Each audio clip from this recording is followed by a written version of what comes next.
Good evening, everyone. I hope I'm audible.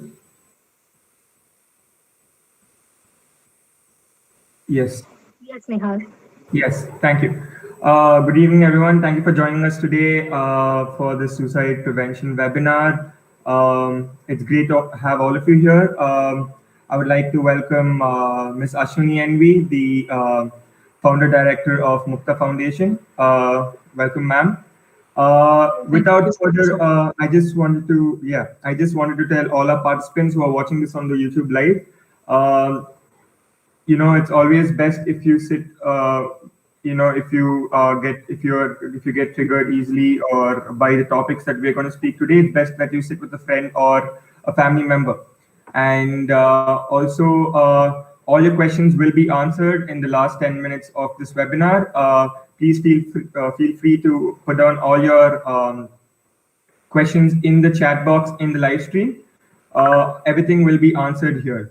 So without any further ado, I would like this Vice President of Sumana to formally introduce everyone. Over to you, Vikas. Good afternoon, everyone. Good afternoon to all the organizers, our speakers, and everyone watching on YouTube. I'm extremely honored to welcome our speaker for the webinar, Ms. Ashwini Envy.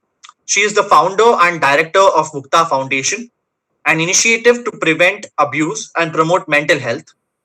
Her organization, Mukta Foundation, was recognized by Kailash Satyarthi, a Nobel Prize winner, as one of the committed organizations in the country fighting against child sexual abuse in September 2017.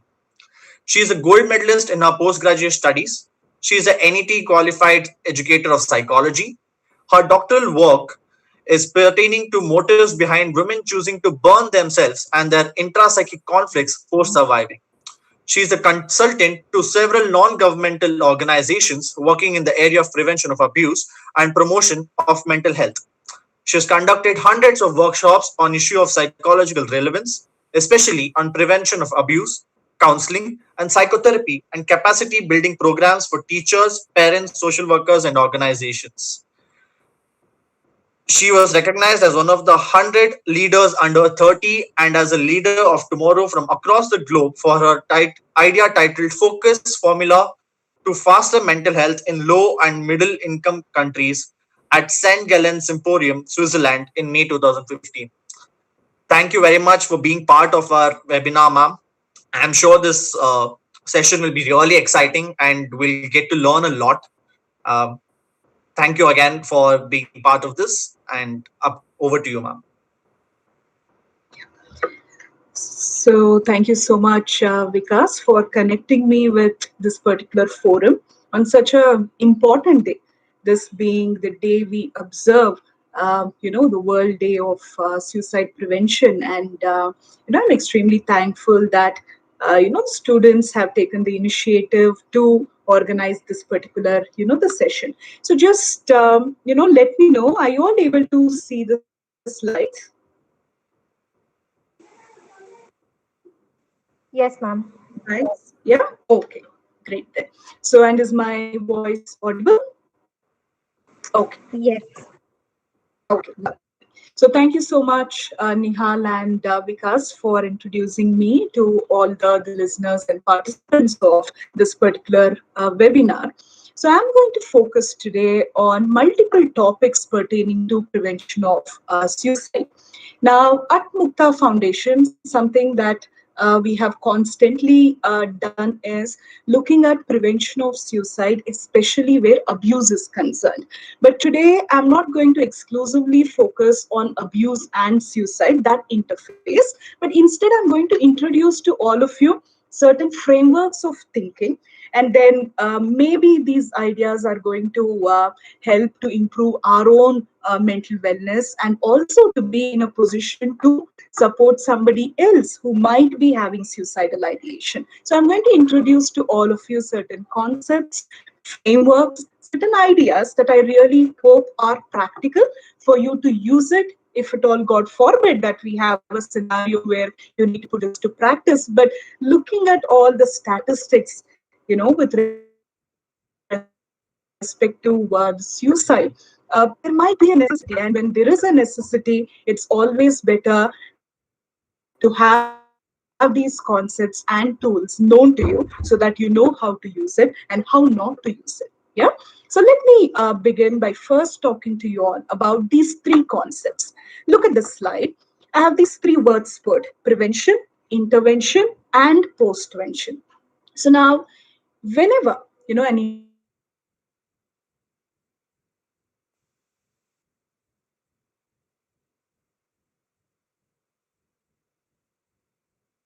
three concepts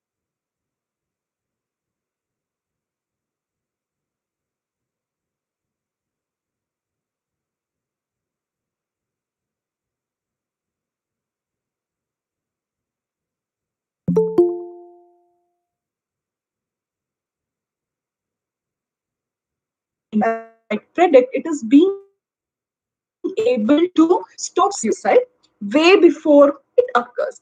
Now, what does intervention mean? Intervention means, imagine that here is a person who is at a high risk of having suicidal ideations and making an attempt. The moment we intervene and stop that from happening, now this is an example of intervention. Um, Ma'am?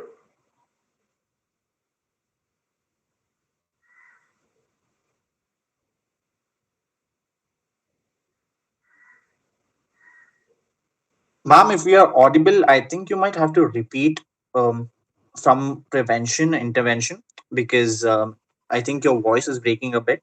There must be a lag from your end. Classic example of prevention. Yeah. Did somebody speak? Is there a concern?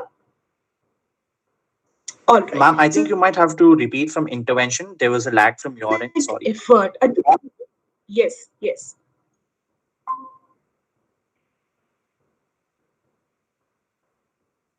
Did someone call me out? Okay, fine. So let me continue then. Are you all able to see the slides? Yes, ma'am. Okay, all right. So now prevention is equally important, but let me also give examples of intervention. Now you might have heard of some, people, staying near the bridges. I once read this particular report that in Australia there is this person who, ensures that he spends his weekend near a cliff, and that cliff is known to be a suicide hotspot. Hmm? Now, in his lifetime, maybe over a few years, he has saved hundreds of people.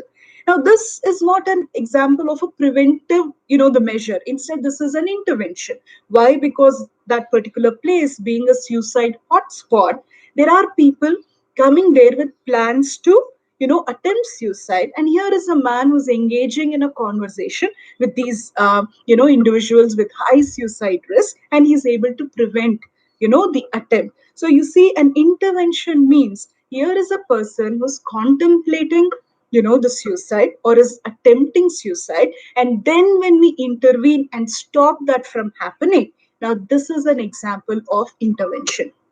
Now, postvention, some of the examples could be, unfortunately, sometimes we might have heard of the reports where, imagine a mother lost, her son, and post a month, the mother was no more. Now, you see, this is an example where postvention efforts is needed. Imagine grieving. It's quite a an emotionally draining experience. Losing a loved one can have an immense emotional toll on the person.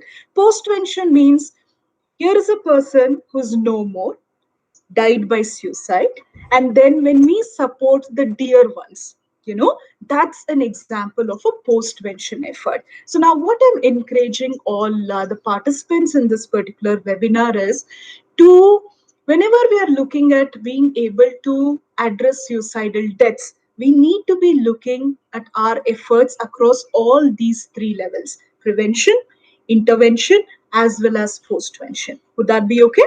Hmm? Now, let's move on to the next concept. Look at these two words here. One is, of course, something that, all of us are extremely familiar with: suicide. But what about the second word, penicide? What does that mean? Anybody, maybe the ones who are listening, would anybody like to speak about what is penicide? Look at the word penicide. Penicide, it's coming from the word pain. See, what's the usual definition of suicide? We talk about suicide in terms of wanting to kill oneself. But you know what penicide is, which is rarely talked about, but I personally feel this is one of the most important concepts that we should be discussing. Penicide means it's not wanting to kill oneself, but wanting to kill the pain that an individual is experiencing. You know, more often than not, when I've spoken to people with suicidal ideation, maybe in the counseling or in many of the field work that I've undertaken, many people say, no, I don't want to die, but then I don't know how to kill the pain that I'm experiencing. And the source of pain could be so many. It could be fear, it could be anxiety about something that they're anticipating to go wrong. The source of pain could be umpteen number of reasons, but penicide means wanting to kill the pain. But then many a times what happens is, not knowing how to kill the pain, people believe the only way to kill the pain is to kill oneself. So therefore, more often than not, I think how people may not really be wanting to kill themselves. All that individuals want to do is being able to kill the pain. So the moment you empower individuals, the moment you empower individuals to be able to address the pain that they're experiencing, for all you know, there could definitely be a decrease in suicide. So I want you to keep this in mind. One is suicide, wanting to kill oneself, that's the usual definition of it. But penicide is not wanting to kill oneself, but wanting to kill the pain that the person is experiencing. But many a times what happens is they think killing oneself is the only way to kill the pain. Now, the more and more people are empowered on this particular topic, we need to empower each other and oneself on how to kill the pain, how to address the pain, how to decrease the pain. The moment we are able to do that, we might have certainly hit, one of those very crucial ways of reducing, the suicide. And let's talk about the various ways to address, managing one's pain. I hope, there's clarity on the two slides that I have, shown and talked to you about. Let's move on. Look at this. There are risk factors for suicide, and then there are protective factors for suicide. Now, the risk factors of suicide, it's something that we need to decrease. And the protective factors around suicide, it's something that we need to increase. Now, what I've done is at Mukta Foundation, sometimes there's lots of research regarding risk factors. But what we've done, we've put it in a format that I really hope it's going to help you remember these risk factors. Now, what does risk factor mean? Risk factor means when these factors are present, the chances, the risk of a person, having suicidal ideation, attempting it, and dying, it may increase. So therefore, being able to decrease risk factor should also definitely be part of the agenda. So what we have done is we put it in a format that consolidates, and comprehensively presents to you all the risk factors, at least as much as possible. Look at this particular idea. So what we've done, we've gone through lots of, the research studies on risk factors pertaining to suicide, and we've developed an acronym so that it's easy to, remember. If any of you has psychology background, you know that this is what we call mnemonics, right? Acronyms are one of the methods of mnemonics which helps you remember things better. Look at this. We are calling this precaution first. What are we calling this? Precaution first. And each letter, I'm going to use it in order to present to you an idea about the risk factor related to, suicide.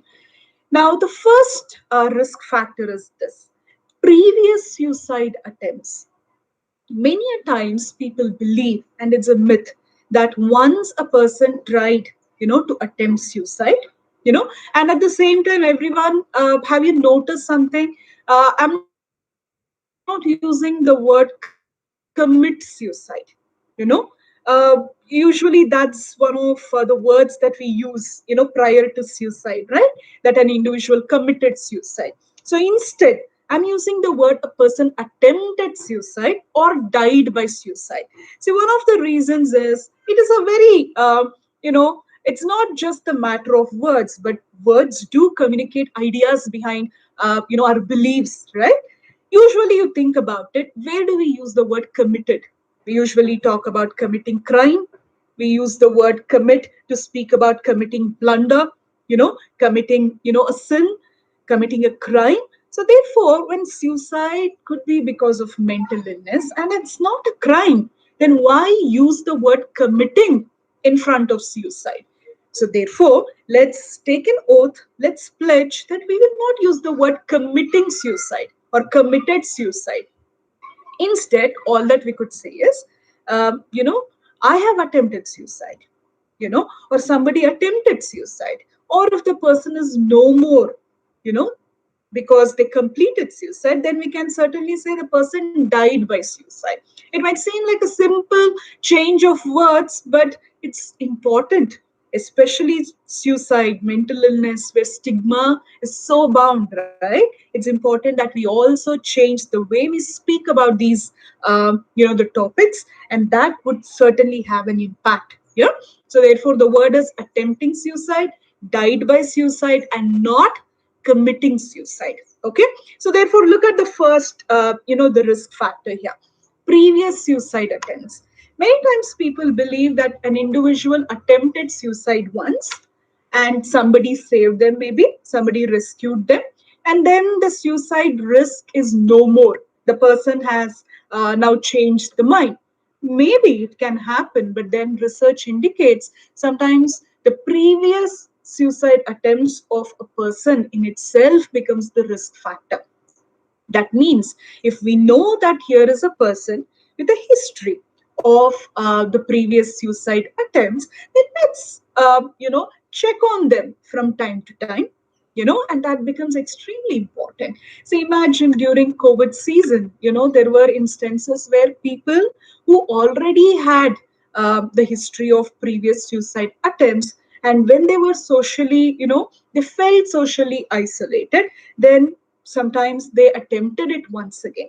So therefore, please remember the past, the previous suicide attempt is certainly a risk factor. So it's important that we check on these individuals, not to probe, not to invade their privacy, but in a manner that is non-intrusive. How can we extend our support to them? That's something that we will be talking about. But remember, this is a risk factor.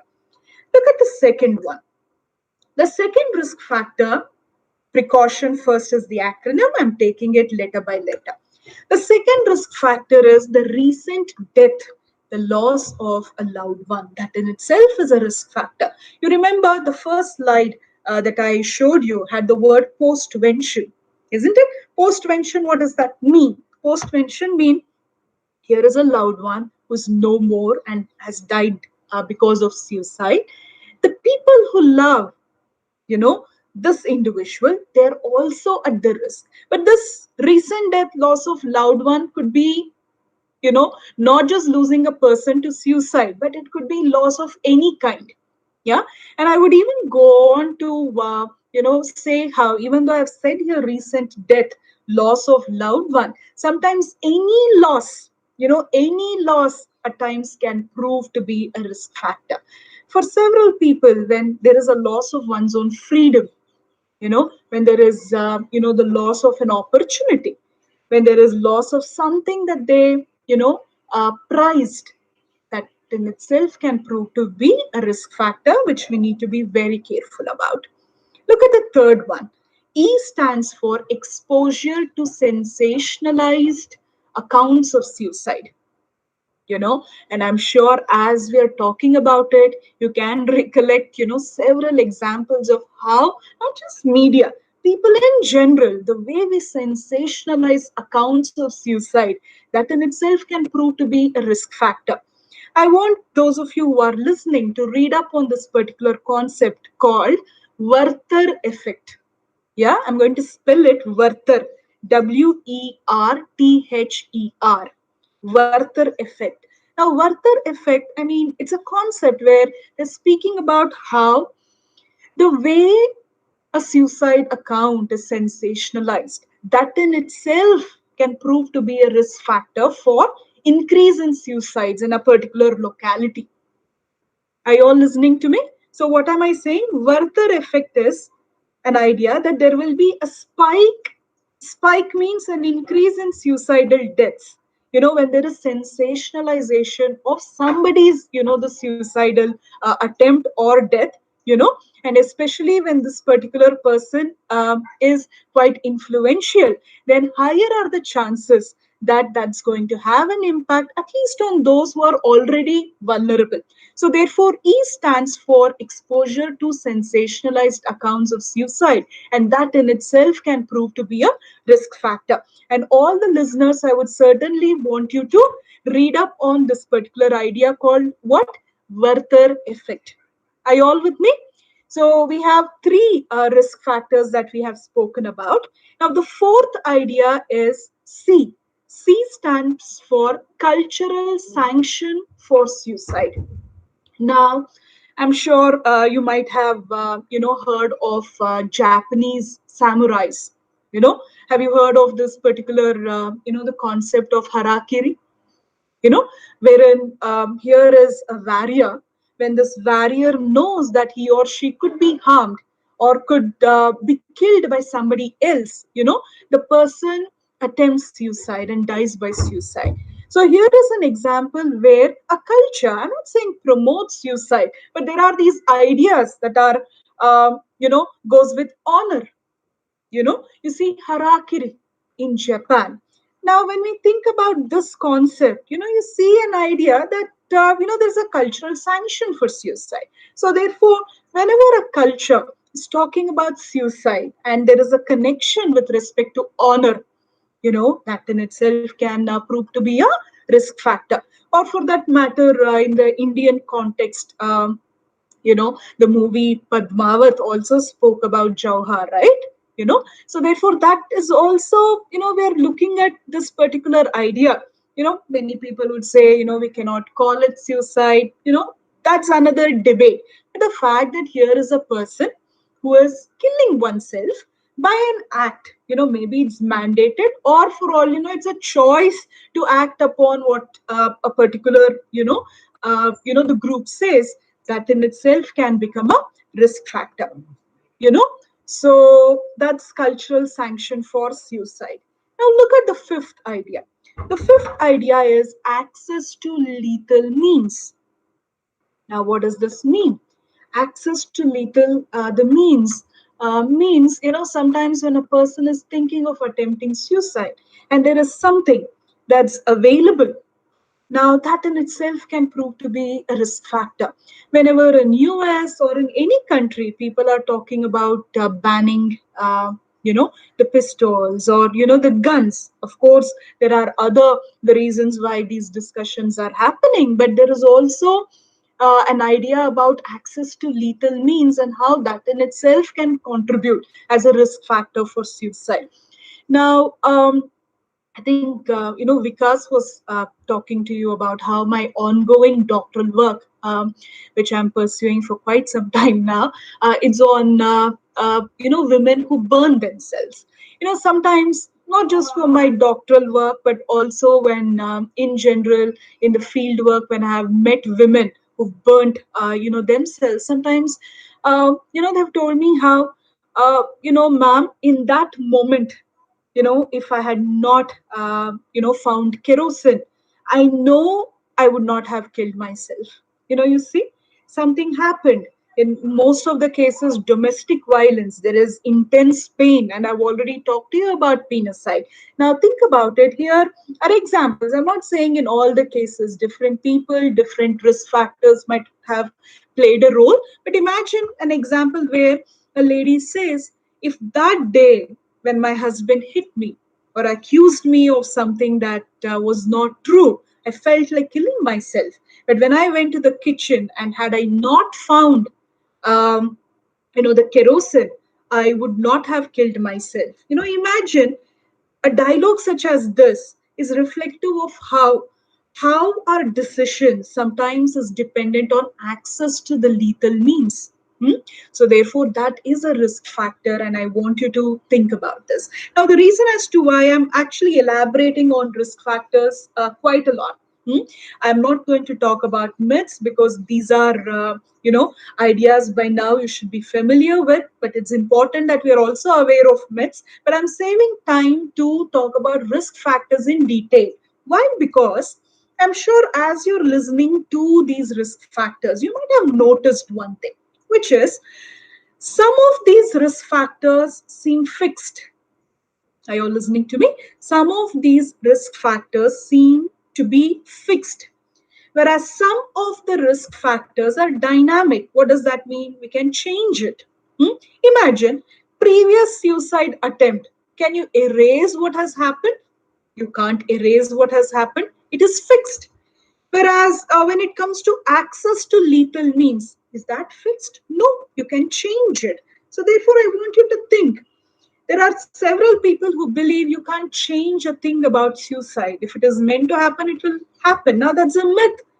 So when you know what the risk factors are, and when you know that there are risk factors which are not all that fixed, instead they are dynamic. What does that mean? That means if at all we work towards changing these risk factors, reducing these risk factors, it would directly have a consequence on decreasing suicidal attempts, suicidal deaths. So, as you're listening to each one of the risk factor, I want you to think: is this a fixed risk factor, or is this something that's dynamic? Is this something that we can change? I want you to think on those lines. Okay, let's move on.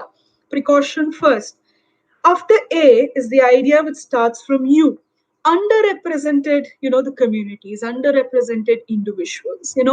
Sometimes a lot of research is speaking about how certain community is more vulnerable than the others. The reasons could be several other risk factors which are right here. But I want you to think, sometimes, poverty, sometimes, in the world that we live, a certain group is looked down upon, unfortunate. So therefore, that's a risk factor. That's a risk factor. See, the thing with risk factors is correlations, right? Higher are the chances. I'm not saying this would lead to suicide. Instead, where there is suicidal deaths, retrospectively, when we see there have been these risk factors that have existed, that's what it means. So therefore, minorities, or sometimes minority is not just a function of the number, right? It's about the function of the power in a given the society. So therefore, we really need to be thinking about what can we do in order to in order to reduce the risk factor that comes with a group which is far more vulnerable than the rest. Yeah. The next idea is turbulent interpersonal and social, the relations. Turbulence means there are conflicts, maybe the history of conflicts, or currently there is conflicts. Now, interpersonal relationship provides a safety net. And when an individual has relationships that are turbulent, that could become a risk factor. Now, those of you who are listening, when I'm talking about risk factor, it might seem like it's so negative, isn't it? You're talking about risk factors, it's what leads to or what contributes to suicidal deaths. But the way to think is, the moment we understand this is a risk factor, I want all the listeners to simultaneously think, what can we do in order to reduce it? Then you see, we are proactively taking steps to reduce it, or at least thinking on those lines. So imagine turbulent interpersonal and social relationship. Does it seem it's a fixed risk factor? No. Maybe there is a relationship where things seem it doesn't change, but that shouldn't stop you from building other healthy relationships. Or for all if there is a change in the way we interact with this person that there is a conflict with, for all maybe the nature of the relationship may change, but for all you know, that may not remain turbulent anymore, that may not remain a risk factor anymore. So think on those lines. The next risk factor comes in the form of illnesses, physical illness, mental illness. There are several mental illnesses that are, considered to be a risk factor for suicide, depression being one. So it's not just mental illnesses, but sometimes it's also physical illnesses. When I say physical, I've put it in brackets. The reason being, imagine somebody who considered, their strength, their bodily strength as something that they were, extremely proud of. And unfortunately, they meet with an accident. Then there is a certain concern with one's physical health, isn't it? That can prove to be a risk factor. So therefore, you learn about risk factor. It is not to make, the whole topic seem there are so many risk factors, suicide. No, we're talking about this so that we evolve ideas to reduce these risk factors. That's very important. Now, I'm so glad that Nihal, when he started this particular session, made a very important point, which is suicide. It's a topic that rakes up emotions, isn't it? Now, if there is any discomfort, if there is an ideation that you already had, that's okay. Maybe today is not the day that you need to listen to all this. Maybe when you're ready, maybe you can get back and learn more about this. Or if there is somebody who could provide you that particular, the support as you're listening, learn from it, and then do what's necessary, maybe for somebody else or to your own self. But don't push yourself through, if at all, to listen to this particular the webinar, if at all, you're feeling low, you're feeling, uncomfortable. Thanks, Nihal, for making that very clear right at the beginning. It's okay. Maybe today we are not feeling that great to even sit through this particular topic. It's fine. It's on YouTube. You can always see it later. So take it, easy. Don't push yourself to sit through if at all you're feeling uncomfortable. That's very important. And I want to reiterate it once again. Okay, let's move on. Look at the other risk factor, ongoing or the history of interpersonal abuse.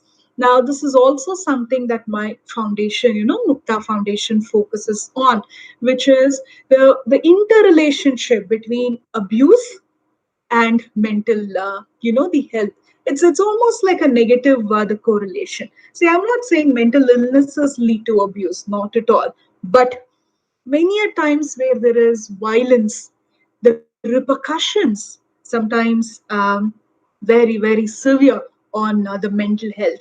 Now, ongoing and history of interpersonal abuse. Now, these interpersonal abuse could be, child sexual abuse, dating violence. Yeah, dating violence so high. With one of the universities, with few students, we had this particular project, and in Bangalore, and dating violence very, very highly prevalent. Bullying. Bullying is an example of interpersonal abuse. There's this idea of, listen to this word, bullycide. You see this word, bullycide? Bullycide means suicide because of bullying. So all these are examples where the victims of abuse correlation with suicide. But it's not just victims. There are studies which also, they speak about how perpetrators of violence, there's also a high risk. Perpetrators, they're being abuser, but there are, there is mental illness there. So therefore, when we are talking about abuse and suicide, we need to pay attention not just to the victims of abuse, survivors of abuse, but also to the perpetrators of abuse. I want you to think about it. The next one, that's the precaution. No access to mental health services and or information. Sometimes it's not very rare that people not knowing what's the suicide helpline, the number, they have attempted and died by suicide. So therefore, sometimes when there is no access to mental health services, or there is no access to a very, very prominent information which has the potential to, reduce, decrease the suicidal ideation, attempt, or deaths, but not having an access, that in itself can prove to be a risk factor. And we all know how in our country there is a dearth, for mental health professionals. The population and the number of, the mental health professionals and those who are working in this domain of suicide prevention, the numbers are minimal of the mental health professionals. So, therefore, sometimes no access to mental health services. Maybe it's one of the most important risk factors that we need to be addressing in our country. Later, I'm going to talk to you all about this idea of gatekeepers training. And I think, because I think I met him in one of the gatekeepers, the training where I was facilitating the program. You see, he's a student, and there were several, but then being trained as a gatekeeper, what we are doing is we are equipped with certain information and we know how to be there for that person who is having suicidal ideation, because there's a dearth, for mental health professionals, information, about suicide prevention. We need more and more gatekeepers. Now, you see, that's a risk factor we spoke about. But in order to reduce the risk factor, we need strategies. That's something that's so important. I'd strongly recommend. I know students may not like this particular idea, but if there is any faculty member, I would strongly recommend, if there is an assignment, ask students to come up with strategies, come up with ideas. It need not seem practical today, but an idea that you think will help decrease this risk factors. Maybe that could be, an assignment for you, even if not a teacher asking you to do it. We've all known people who lost their life because of suicide, isn't it? If your heart beats for this particular cause, I want you to think strategically. Take each risk factor and come up with ideas to decrease the risk factor. Yeah, for all you know, by the end of this brainstorming, the time that you spend, do it collectively, do it individually. Maybe we may hit upon an idea which is, it's not about how many people, right? Every life matters. So come up with ideas. That's something that I want you to, think about, especially today. Not just today. Use this day as the beginning of the many efforts that you would take to prevent suicide, but let it be a lifelong engagement. Yeah, I wanted to think on that. So precaution. The next one is the first, just an acronym so that you remember things easily. Look at this: family history, genetic reasons, as well as modeling. Many a times we know mental illnesses have a genetic component, and because of mental illnesses and that associated with suicidal behavior, there's no denying the significance of the family history with respect to the genetics. But what's equally important is modeling. What does modeling mean? Modeling, this is what we call a copycat phenomena. What does that mean? Knowing that in a family, in the previous generation, somebody, attempted and died by suicide. Somebody else may, choose to attempt, the suicide. I was also talking to you about Werther effect. You remember Werther effect? So Werther effect also somewhere talking about modeling, isn't it? How we sensationalize the news, and somebody might model that particular behavior, copycat phenomena. So therefore family history, matters. Certain aspects of family history might seem fixed, but there is a whole other dimension to it which is very dynamic. So let's think about that. And then we have I, which stands for impaired decision making and judgment. Okay, impaired decision making and judgment, sometimes under the influence of drugs, sometimes under the influence of alcohol. It's much more easier. Or sometimes, in the domain that I work, violence. Sometimes people say When I was having that argument with my spouse, I just didn't know what I was thinking. So when I say impaired decision making and the judgment, it need not just be because of substance abuse. It can also be because of several other factors, including violence. Somebody who from the very beginning, imagine as a child, somebody was told, you brought bad luck to our family, you brought bad luck, self-esteem is affected. And I'm not saying that leads to, but there is a high correlation. Low self esteem, the circumstances, mental illness that could contribute to suicide. So, therefore, impaired decision making and judgment because of multiple reasons is a risk factor for suicide. And then comes risk prone personality traits. Say, for example, risk prone personality traits. An example could be impulsivity, aggression.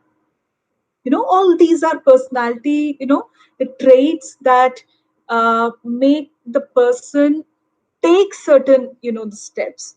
For all, it may not be, the suicide in the real sense of the term, but listen to this idea: accidental suicides. Accidental suicides is they did something impulsively, not with an intention to die, but they died. you know I've heard, in one of, I'm not sure which channel it is, but then it was a documentary which spoke about how youngsters, there is a train coming, they're taking a risk to just, a train is coming like this and they run before the train comes to a particular this is not a murder. This is something that they tried. Look at the risk prone personality traits. I hope you were able to understand the example that I was giving. There's a fast coming, the train, and this person maybe has a bet with, the friends, and they want to just run in front of the train, not with an intention to die by suicide, but you see how it can lead to accidents. It can lead to accidents. So therefore, we really need to be very careful about risk prone personality traits. Impulsivity, one of the personality traits that maybe we could read up more on. And then we have substance abuse and addiction. A lot of research, the studies talking about the nature of the substance, and then how is it related to suicide. Um, Stimulants, depressants, hallucinogens, analgesics. So we really need to think about substance abuse and suicidal, the ideation, attempt, and eventual death, highly correlated. And then the last one, troubled financial and legal, the scenarios. Ours is a country where, every life matters. But imagine thousands and thousands of people, farmers have died because of suicide, because the climatic conditions, the marketplace was not conducive for them to just lead a life. It's a financial concern, isn't it? Along with certain systemic concerns, I want you to think about it. So troubled financial and legal scenarios are certainly a risk factor for the suicide. Farmers are an example. Legal scenarios, sometimes years and years, there is no closure to a particular case. Uh, it might lead, it might certainly have consequences on mental illnesses. So, therefore, collectively, all the research studies, as much as possible, we've tried to put it in a format that I really hope you can, easily remember. Are you all okay with this? Now I'm going to go over the rest, very, very quickly. And I see that I have only the 15 minutes. Look at this. So this is a model that we have at Mukta Foundation, eye care model. So this is how you could help the other person, if they have suicidal ideation and you identify it, how do we do it? Now, this is as part of our gatekeepers training. So usually the gatekeepers training that we do is 8 hours, 9 hours. So what I'm going to, speak to you is a framework. If you're interested, I would strongly recommend have gatekeepers training done. please be trained in it, but we need to get trained in a proper manner.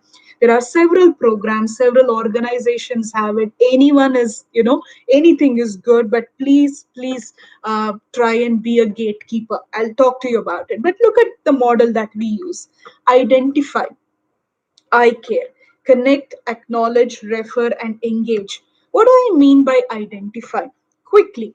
First, we need to identify, am I willing to be a gatekeeper?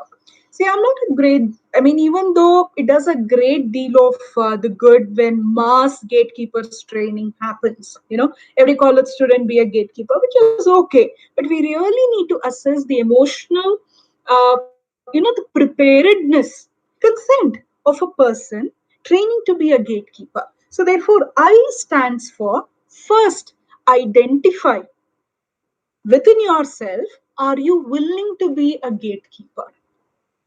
What does a gatekeeper mean? Quickly, a gatekeeper is somebody who's willing to, do their bit in order to, prevent suicide broadly. But gatekeeper is somebody who knows to identify the warning sign, and then who is willing to make a connection with the person who's showing these warning signs, and refer the person to somebody, a professional, who could help the person recuperate from maybe a mental illness which is giving rise to suicidal ideations, or a particular scenario that has made the person decide on attempting to suicide. So you see, first, identify your willingness. Second, what is identify the warning signs. Now what we will do quickly, and I'm telling quickly, and I think I'm really elaborating a lot, but I hope to keep this short. Look at the warning signs. So I stands for identify your willingness, and then identify the warning signs. The moment you see these warning signs, it's something that we need to be careful about the person. The first one, here is a person who's talking about attempting suicide, conversational signs. Few examples, each one of these warning signs we can speak at length. What an example of a conversational sign could be, somebody is asking, hey, if I jump from this particular bridge, you think it's going to hurt? How many seconds do you think I'll be alive? You see, it's a conversational sign. Or somebody say, I know when I die, nobody will cry. You see, these are the words of people that maybe sometimes it's like, okay, the person keeps speaking, but every warning sign, we need to act as if, it's a warning sign. We cannot say, you always keep talking, I know you won't do anything. No, if you're concerned, which you should be, all these conversational signs matter. Hmm? The second one, involving in activities that provide a sense of closure, which was previously non existent. What does closure mean? Imagine here's a family. This is something that in one of the training programs somebody said, and with their permission, I'm talking to you. You see, here is, I think, a couple. They have not visited their relatives, house in a long time. But just before they attempted suicide, they went to every relative's house, one after the other, spent 2 days together. And in India, large families, and everybody is like, why are they doing it? But I want you to know they wanted to bid goodbye to everyone. You see how this is an example where they wanted to find that closure of telling bye to all relatives. So imagine somebody comes and says, the last 2 weeks I've been visiting all relatives. Of course, that's quite possible without a suicidal ideation. But there is something that we need to also check, is everything okay? You've never gone to all the relatives' house. Why are you doing it? Is there something that you wish to talk to me about? So just an example, but there could be several examples of how people could be engaging in activities to get that sense of closure. Let's be careful. Let's be very, very careful. And I also want you to think about this idea, a false negative, false positive. Sometimes you think it's a warning sign of suicide, for all you know, it's not. What does false negative mean? False positive mean? False positive means there is no suicidal ideation, but we think there is. False negative means there is suicidal ideation, but we think there isn't. So therefore, you see, a false positive So, all right, there is no suicidal ideation, but we think there is, and we connect to the person. But imagine false negative. We think there isn't, but actually there is. Isn't that more dangerous? So it's okay. We see a warning sign. Let's connect with the person. The person might even think, why are you irritating me? But that's fine. But what if there is a threat? We could be doing our bit. The third one, withdraws from family, friends, social activities, sudden changes in eating, sleeping behavior, also highly correlated with depression, the symptoms, warning sign. Self harm behavior. Self harm behavior, I'm sure you're familiar with. I want you to, think about one particular concept called hesitation wounds. Are you listening to me? Hesitation wound. What does hesitation wound mean? See, sometimes you might have seen cuts, no? Cuts, a self harm. But there might be a person who does not cut here, but is trying cuts here, cuts here. Here, you cut not with a blade. I'll give you one example. Several years ago, I met this person who, the tablet, the wrapper, the sharp edges, no? He had tried like that. Here, it's a hesitation wound. Does not seem like a lot, but then the person was checking, can I take the pain? So these are self-harm behavior, hesitation wounds. Does not seem like it's a deep cut, but they're checking. For all you know, it can progress there. Let's be careful. Loses interest in schoolwork, hobbies, other activities that were previously important, seems preoccupied with death and dying, doing a lot of research on, poets who have died by suicide, actors who have died by suicide, or just preoccupied with this concept. For all you know, let's say there is something called uh, the study of death itself, it's called thanatology. That type of research is one thing, but then this excessive curiosity, let's be careful with this particular person. When I say careful, please be there for that particular careful in this case is careful. What I mean is, show your care. Please show them that you care so that we can change their way of their urge to attempt suicide. Sudden or unusual sense of calm. See, if you're going to therapy because there is some problem and then there is this calmness, it's going to be gradual, isn't it? But suddenly, so turbulent, being in turbulent relationships, there is a lot of distress, but suddenly there is a sense of calm. We need to really be careful about what is that source of calmness. This what I intend to say is, sometimes it's like wanting to mend all relationships, apologizing to everybody, and then saying, I'm so sorry, I've never, the person who never did that, but then is calling every single person and apologizing because they want that calm. Let's be careful. What's the reason? Let's be careful. Prepares for death by writing a will and making final arrangements, writing a suicidal note, finding a suicide note of a person and saying, I just wrote that in a diary. These are not warning signs that we need to just let it go. We need to be there for the person. Giving away prized possessions. What does this mean? Something that an individual possessed, they loved it, and then they're giving it all away. Why are they doing it? Let's be careful. For all it's philanthropic, great, but let's also be careful about, is this a warning sign for the suicide? Digital search histories, you can think about how that's a warning sign. So the first step is what? Identify your willingness to be a gatekeeper. Let's develop it. It's very important. And at the same time, identifying the warning sign. The next one, C stands for connect. How do you connect with a person?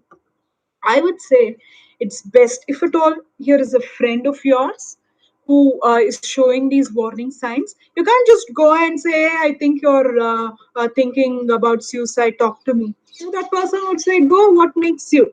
There's a manner in which, what could you say? An example, imagine I have a friend who is not being usually the way they were. I may have to say, no, let's say her name is Rashmi, and I say, no, Rashmi, the last 15 days I've been noticing there are certain changes. Can I talk to you about it? You see how I'm seeking permission, no? I cannot just go and start talking. And then you may have to say, there are few things that I've observed and I'm really concerned. Uh, Let me know if I could talk to you about it. Or, see, I've noticed that there are cuts on your arms. Is there something that you wish to tell me? You see how you are connecting? Sometimes the way we connect, that's going to lay the foundation for all the work that we will do with that particular person in order to ensure they don't attempt or die by suicide. See, in gatekeepers training, you can learn about each one of these in details. Different people, we need to connect with them, differently. But the thumb rule is, I would say, please tell the person what you've observed that made you become concerned. They need to know that. You cannot simply say, I'm concerned about you. The person is like, hey, what makes you become concerned about me? But if I say, the last 1 month I've noticed you're not eating your lunch. And the other day, your sister said you're skipping meals. You see, the person would understand that you're not simply coming and talking. So instead, you've observed, and that has given rise to certain concern, and therefore you're connecting with the person. I hope there is clarity. A stands for acknowledge. What does acknowledge mean? Acknowledge means when they when they say that, okay, I'm willing to talk to you about what they're going through, how do you respond? I'm going to, in 3 minutes, I'm going to wind up. Acknowledge first when they're opening up and talking to you. Please do not trivialize what they're talking. To know what we should do, first we need to know what we should not do. Do not trivialize. Trivialize is a, come on, man, what a breakup. I've had 10 breakups. Fine, good for you. You're coping well. But maybe the person is unable to cope well. So do not trivialize. Do not look at this word one up. One upping. One upping means here's a person who's talking about, my parents fight a lot. There's nobody to understand. And then you say, I know somebody else who has even more problems than you, or I have even more problems than you. That's no way to support a person. At least in that particular point in time, I would say every single time. But when you're dealing with a person with suicidal ideation, do not trivialize, do not one up. That's not the time to take the person on a guilty trip. you know let's do logical consequence exploration later, but do not take the person through guilt trip then. Do not start lecturing. Do not philosophize. Many times, all these quotations, no, all those quotations that we know, the urge to just use it all on the person may come. But no, you know a person who's going through suicidal ideation is not in an emotional state to for a pep talk. There is time for that. So then what should we do? I know you know the word already. What should we do? Listen. And how do we listen? In an empathetic manner. We listen to understand them.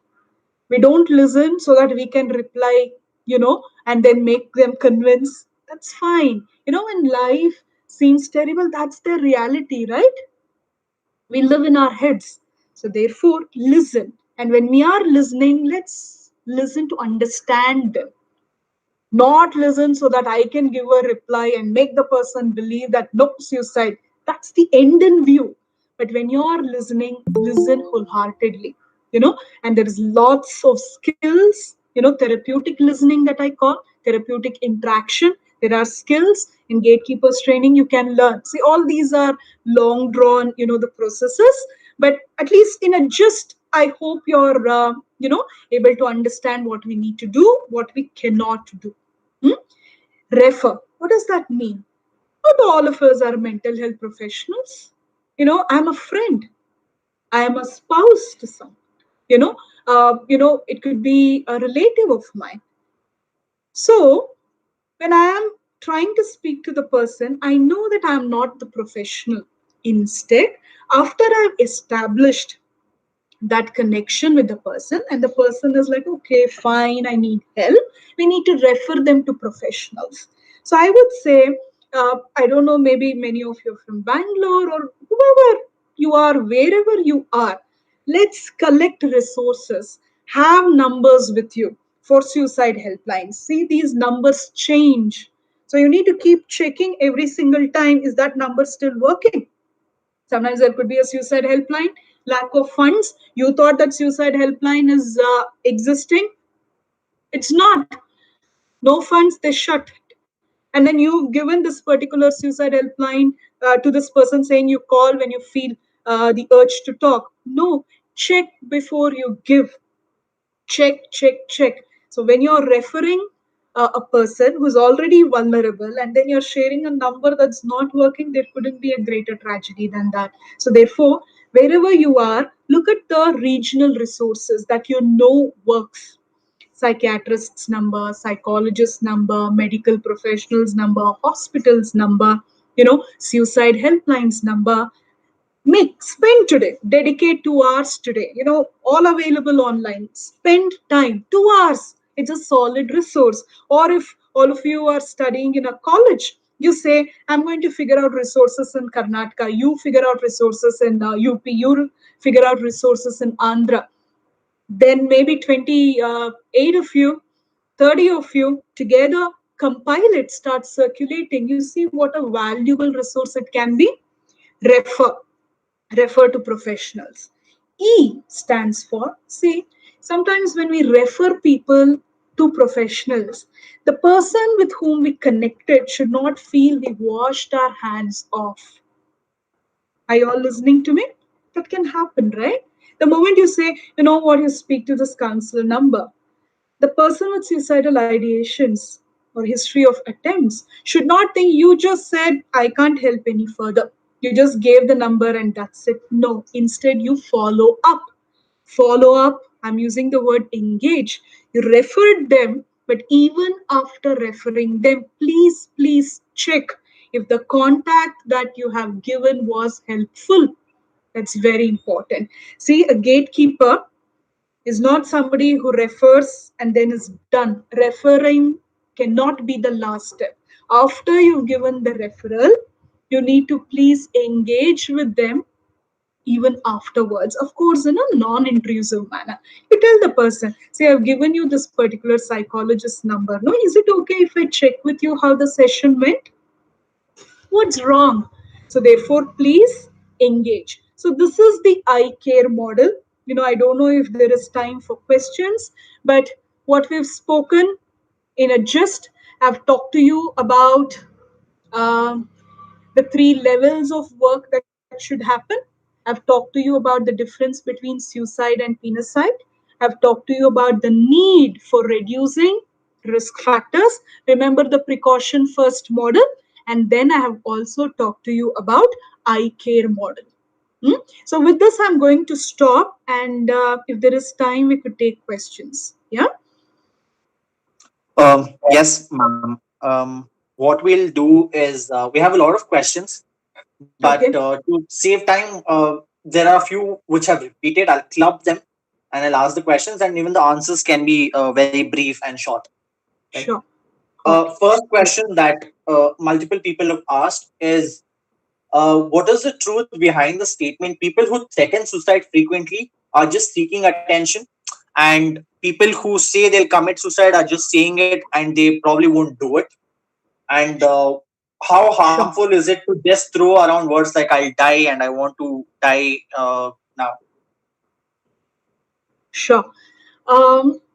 First of all, no committing suicide. That word you see, attempt suicide. And it's important that we change the way we speak about it. That apart, the truth is, conversational signs are definitely a warning sign. People who talk about suicide are never going to attempt suicide is a myth.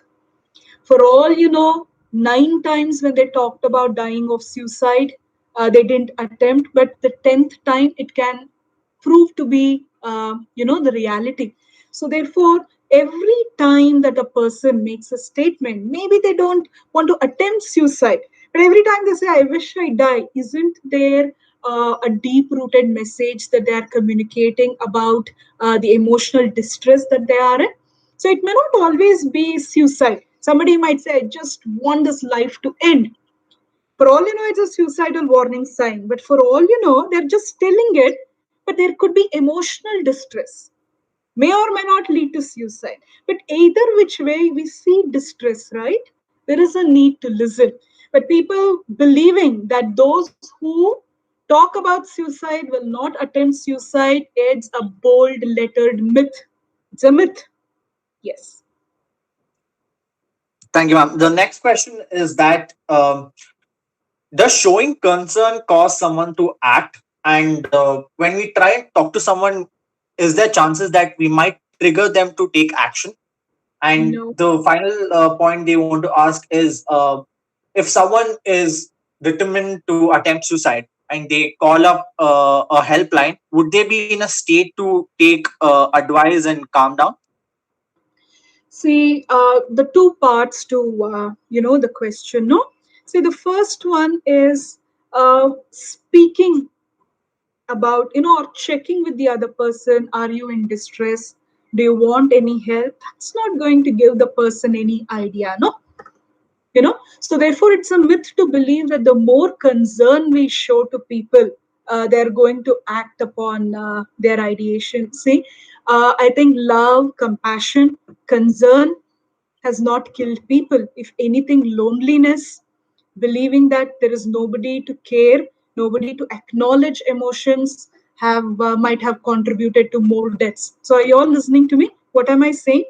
Show compassion, show empathy, show that connectedness through words. That's not going to lead to somebody feeling, okay, fine, let me die. Not really. Lack of love, lack of concern might contribute, but not the other way around. So therefore, let's not believe that if at all I check with the person, look, you seem to be having a lot of cuts.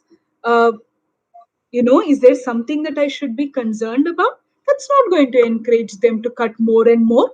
So therefore, think about it. These are, see, sometimes it's not that we don't want to be there for the other person. We just don't know how to be there for the other person.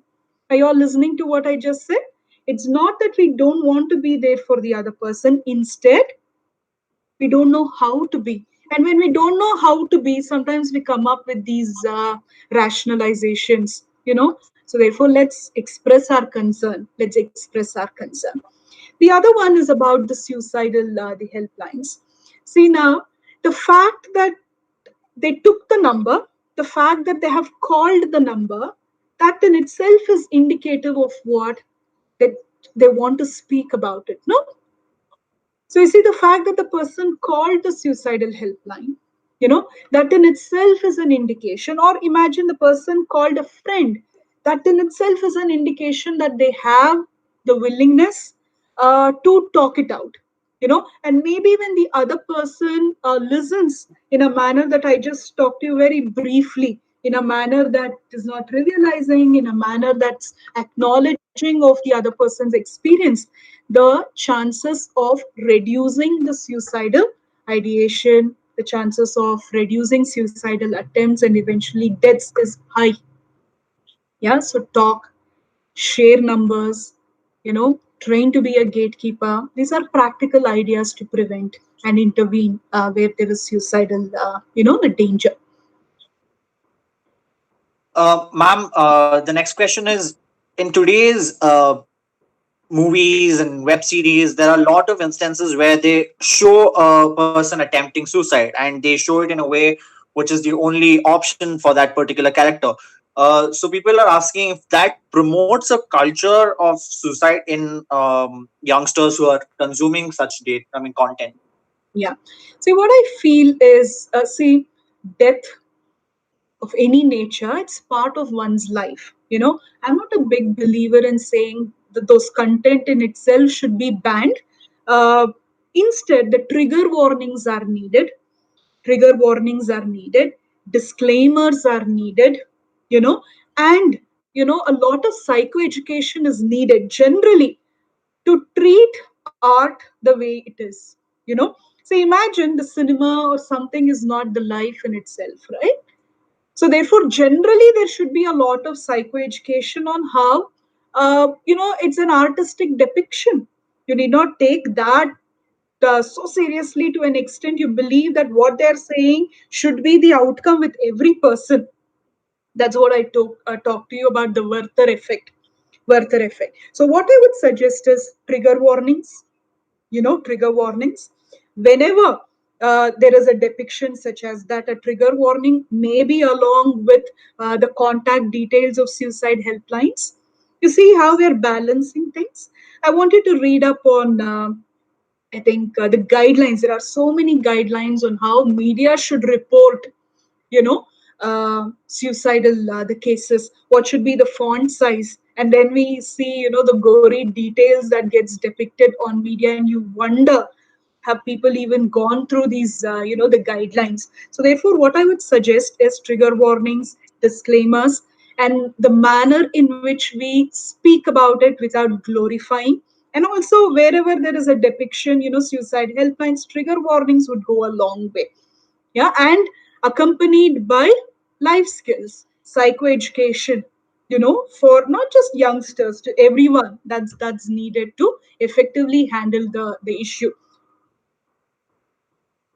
Yes, Vikas. Yeah, There are many more, but due to time shortage, we'll keep it to one last question, sure. which is when there is abuse at home, and even it's common in South Asian culture to show physical aggression to teach kids something.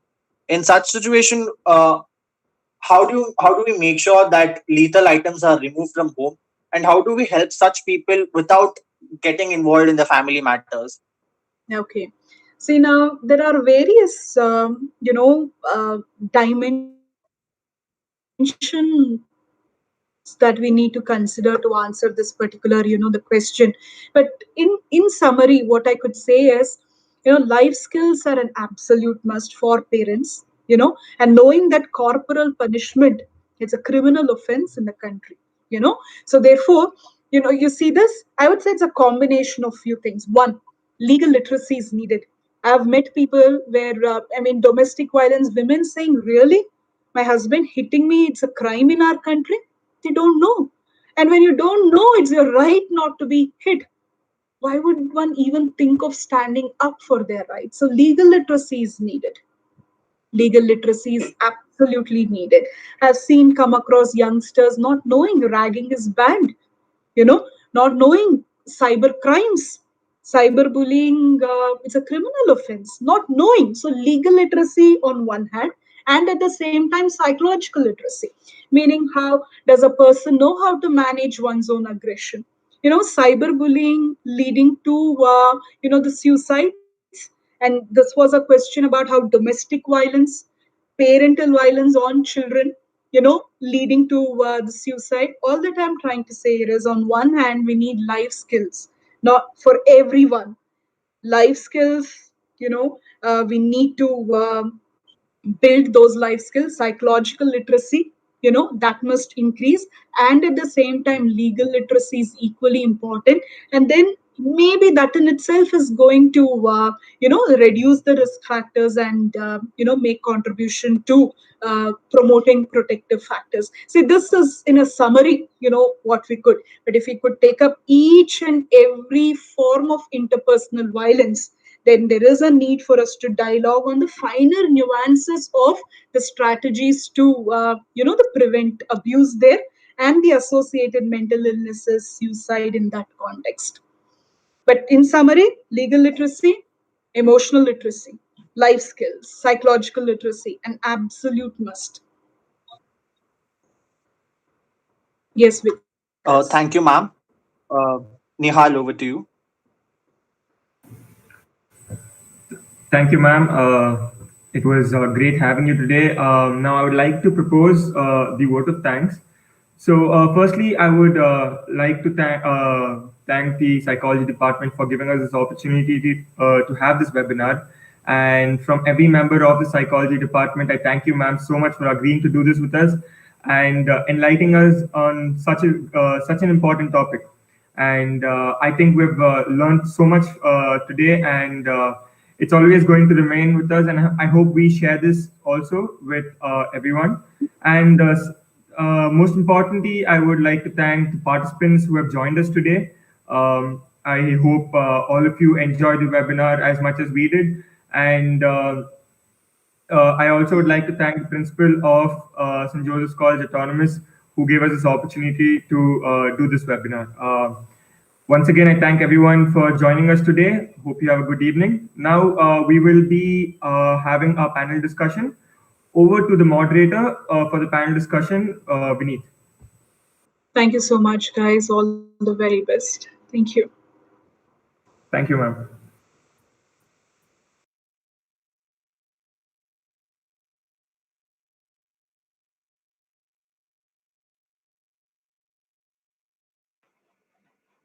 Hello, everyone. Good evening. I hope you all can hear me. Can someone quickly tell me if I'm audible? Yes, yes, we can hear you. Okay, thank you so much. We'll now begin the panel discussion. I'm Vineet from 3rd EJP. I am the convener of Consilium. It's an association under the Department of Psychology. So I will be moderating today's panel discussion. Thank you all for joining us. I would like to introduce our panelists for the day. We have Dr. Smita Raskina, who is an associate professor at the Department of Psychiatry in Father Muller Medical College, Mangalore. She has organized a national level workshop for medical undergraduates on counseling skills and the management of an unruly mob at Manipal University. And she has also had a very illustrious career in the field of psychiatry. Thank you for joining us today, ma'am. Thank you. We also have with us Mrs. Shraddha Sidhwani. She is a certified psychologist and a psychotherapist. She is an associate fellow and supervisor from the AEI Institute USA. She's also the founder of RAY Foundation. RAY stands for Reality and You, an organization which aims at providing unconditional support to people in their life's journey and the relationships that they have with other people. Thank you so much for joining us, ma'am. Thank you. So we will spend the next 40 or so minutes having a conversation around suicide and suicide prevention. After that, we will move on to the Q&A session. This is a note to all the participants who are watching us on the YouTube live. Please put up your questions and as and when they come to you, and we will address them at the end of the session. So let's begin with the questions that I've curated for you, ma'am. So the first question is a general question that I'd like to ask both of you. Um, so just give me a minute. I'm looking for the questions. Yes. So this is a question. What is your experience in dealing with people who have suicidal thoughts and tendencies? This question is for both of you. Please do include your experience in the field of mental health in general, and also particularly in suicide. And also, if you could talk to us about the number of cases that you have had, maybe over in a year or on average, whatever, and the challenges that you face while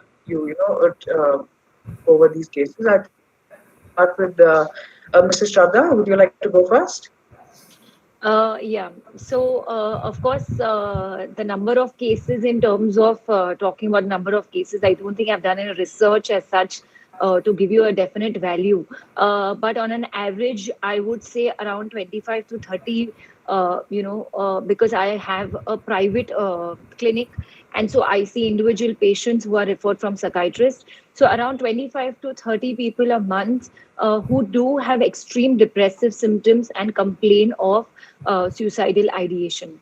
Now, as far as the challenges of suicide are concerned, I think one is very, very important to know is, the person feels all alone. So there is a deep, feeling of hopelessness, helplessness. There is a conflict within the person that they are not understanding as to why they are going through this, disappointment in their life, extreme negativity in their life. They constantly have thoughts such as, I am not good enough, I am a failure. They constantly have self doubt. lack of self-confidence. These are things that are, the cognitions of a suicide patient. You're normally talking to them in sessions, they keep voicing them.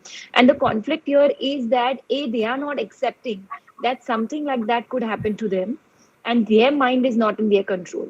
The second conflict comes also from the family. So a lot of times the family or the spouse are not aware that this is an illness, and somebody who's talking about suicide needs immediate attention, needs psychotherapy, and sometimes, of course, medication as well. And this could be a chemical as well as a psychological imbalance. And so, therefore, I think psychoeducational in our country currently is very, very important. I think the media, in the last month or so, we have seen people talking about bipolar, depression, and I think we have put up various videos and articles on the media that a person who is undergoing depression or bipolar, it's not like they don't smile, it's not like they don't have a life. They are very functional in some aspects of their life, but also they are very judgmental about themselves. So there are extreme demands on the self to perform, to be successful, to have great friends and a great life. And so there is a constant conflict in the mind. So I think these are some of the challenges to get the patient to finally accept that, yes, this is an illness and this is just a part of you and this does not entirely define you. Thank you so much, ma'am. Dr. Smita. Thank you, Vineet. Am I audible? Yes, you are. Sir. Yeah. All right. So coming to numbers, I really can't give you numbers. I can say that in a week, we have, say, 2 OPD days. So every OPD, you would see a minimum of 1 case which would come with suicidal ideation. We also have something, what we call inpatient references. So we get references from other departments, whether it's medicine or surgery or the ICU, where you have references of people who have attempted suicide and are in a really bad physical condition, okay? Whether it is by consumption of poison or, by hanging, strangulation, things like that. So at least on every reference day, which is like 3 references, but 3 reference days a week, we would have 1 patient, a minimum. The kind of patients that come. So, you have various demographics of patients which come in. You have, a lot of youngsters coming in with suicidal ideation now. Most people will not come to you and tell you right away, look, I'm having these thoughts that I want to harm myself, or, I'm having thoughts that I don't want. They'll present with other problems. They'll present with depressive symptoms. You had an excellent webinar, where a lot of symptoms of depressive symptoms, warning signs and all were explained to you. So I'm not going through that right now. So they present with depressive symptoms. Children present with irritability, falling of grades, a lot of behavioral problems. You have the older demographics where you have older individuals who present with neglect, not taking care of themselves, not wanting to eat, not talking to everybody, or irritability. When it comes to challenges that you face, okay, one challenge is stigma. So with difficulty, they present to the OPD and they present really late. Okay, most of them would have tried many other ways. They would have been like, okay, there's something wrong. The family member would have thought there's something wrong with my family member. I will take them to, some sort of faith healer, or I will take them to this person, or I will take them to that person. So by the time they actually present to a psychiatrist or a clinical psychologist or any other mental health worker, it is quite late, especially in India. So, there is a lot of duration of untreated illness, like we call it here. Okay. Once they present, there's a lot of stigma regarding, do we really need to go to a psychiatrist? Even when we have references for patients who have attempted suicide, sometimes they say, like, for example, we have patients who say that, no, I drank the kerosene because I came into the room and I wanted water and I saw this bottle and I thought that was a water bottle and I drank it. Like, the person has drank the entire bottle of kerosene, but no, I thought it was water and I drank it. So for them to actually say, look, yes, I'm feeling sad. That is why I had these ideas and I took the kerosene bottle and I drank kerosene, can be difficult. Also because there's a lot of stigma associated with it. Also because until recently, suicide was, a criminal offense. Okay, it has been decriminalized, but it was a criminal offense. And also, of course, what will the family say? What will others say? All of that. The other issue is with them taking medication. You tell them that they need medication, that you are suffering from clinical depression, or you have bipolar, or you have schizophrenia, or whatever it is, and they don't want to take medication. They don't want to take medication because they're scared about what other people will say. They're scared that people will call them quote unquote mad. They're scared about, a lot of people here say your kidney will get spoiled, your liver will get spoiled, this will get spoiled, that will get spoiled. So they're scared about taking medication. Another issue that I've seen of late is a number of youngsters presenting to us with depressive episodes or personality disorders who have suicidal ideas and pretty strong suicidal ideation. The problem is they do not want anybody else to get involved. They don't want us to contact their family members. They're living alone here. We tell them, look, there is a harm to yourself. We have to reach out to your family members. We have to reach out to your parents. They don't want us. Sometimes it breaks the therapeutic bond that we have with them. In many cases, when they're students of an institution that you're working in, that the balance between telling the institution that this is going on with the child and keeping the confidentiality with that person. I think that's about it when it comes to challenges. Thank you so much, ma'am. What you mentioned, I think ideations and actually carrying out the task, I think that's an important point that we need to think about. So, Mrs. Shraddha, what do you think is a major point of difference, practically speaking, between these thoughts and actual tendencies to, commit suicide? So I think the speaker who was doing your workshop had mentioned when I logged in, I think I heard her mentioning that no claim of suicide can be dismissed. So if a person is reporting, or even let's say some family members say, that my child is just threatening me, as Smita ma'am was saying, that, sometimes we have a lot of personality disorders such as borderline patients. They have had multiple attempts of cutting themselves. So in case of any, when a patient reports suicide, we have to take it seriously, and not necessarily because they haven't acted on it, they are not going to act on it. So I think as a psychologist and a psychiatrist, I think we are very aware. We refer them to a psychiatrist, and as a team, which means that the psychiatrist, the psychologist, the family, we also have something like suicidal contracts. And I think that itself has to come about very largely in India. The therapist has to take the suicidal contracts. Like ma'am was saying, we have to maintain confidentiality, but not at the cost of the person's harm. So the person can harm themselves, specifically when there are cases of addiction. We have also seen, there could be a drug overdose, an alcohol overdose, or a mixture. So we need to take this very, very seriously. Most of all, what research on suicide also suggests is they have extreme negative ruminating thoughts. And these are often automatic thoughts which the person is not able to control. So I think they need help and they need supervision. At times, our first attempt is also to give them an inpatient stay where we know that physically the person is taken care of and there are no chances of harm. We also tell them to get in touch with their family, friends, but sometimes it is difficult, yes. But some form of medication needs to be given so that the person does not act on the impulses. I think what is important here is to understand that it's also the impulse. So often suicide could be, an anger turned inwards, or an anger which is outside with the society, but you are causing harm, and it's a form of causing harm and relieving yourself of pain. So it's an ambivalent situation. It's a conflict again. So we need to understand as to where does one intervene in order to protect the person. So as a mental health profession, I think our job is to protect the person. So any form of ruminating thought has to be taken seriously. All right. Thank you so much, ma'am. When you said medication, that as you said, that's one of the most important points that we make these people take their medication on time and regularly, so that they avoid these taking such drastic measures.